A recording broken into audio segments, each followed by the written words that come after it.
ایک شخص اپنی گاڑی دھو رہا تھا۔ گاڑی بالکل نئی تھی، چند دن پہلے خریدی گئی تھی۔ اس کا 4 سالہ بیٹا آیا اور پتھر اٹھا کر گاڑی پر سکریچ ڈالنے شروع کر دیے۔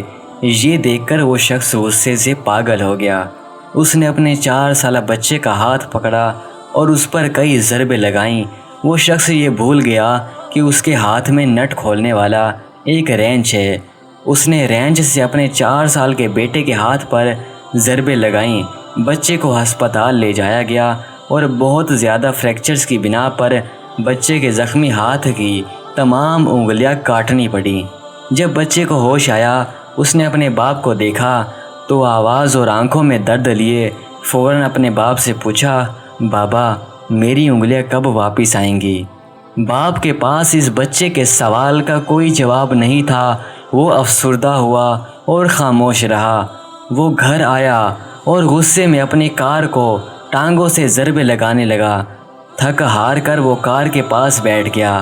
اس وقت اس کی نظر ان سکریچز پر پڑی جو اس کے 4 سالہ بیٹے نے پتھر سے لگائے تھے۔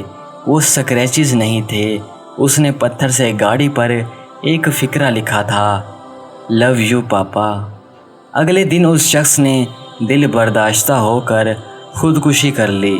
غصے اور پیار کی کوئی حد نہیں ہوتی۔ یہ فیصلہ آپ کو کرنا ہے کہ خوبصورت زندگی کے لیے ان دونوں میں سے کون سا مناسب راستہ ہے۔ پرانے وقتوں میں چیزیں استعمال کی جاتی تھیں اور انسانوں سے پیار کیا جاتا تھا۔ ہمارے دور کا المیہ یہ ہے کہ چیزوں سے پیار کیا جاتا ہے اور انسانوں کو استعمال کیا جاتا ہے۔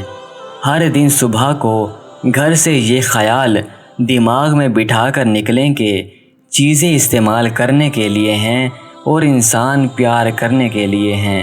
یہی ایک راستہ ہے جس سے ہم اپنا اور دوسروں کا دن اچھا بنا سکتے ہیں۔ اپنے خیالات کی حفاظت کریں۔ یہ خیالات الفاظ بن جاتے ہیں اور الفاظ اعمال بن جاتے ہیں۔ اپنے اعمال کی حفاظت کریں، یہ عادات بن جاتے ہیں اور اپنے عادات کی حفاظت کریں، یہ کردار بن جاتے ہیں۔